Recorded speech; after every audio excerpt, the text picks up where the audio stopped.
Призеры Олимпиад смогли задать вопросы по образованию и науке председателю правительства Якутии Владимиру Солодову. Сначала он заслушал идеи и предложения школьников. В своем же выступлении председатель подчеркнул, что в рамках работы, которая проводится для консолидации общества, одна из главных задач – дать возможность талантливой молодежи самореализоваться на территории республики.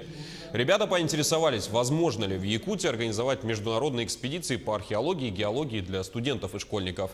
Солодов отметил, что для этого следует рассмотреть систему грантовой поддержки исследовательских экспедиций.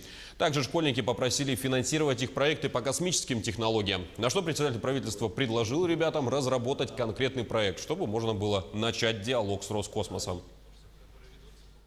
Я планирую дальше продолжать свои исследования. Я получил наномодифицированный бетон, добавив углеродные односемные трубки и еще также фиброволокна. С данным проектом я уже выступил в Лондоне. Этот проект оценили сами ученые Кембриджского университета. Они сказали, это очень интересно, то, что ты добавляешь углеродные трубки в бетон, и у тебя уже есть результат.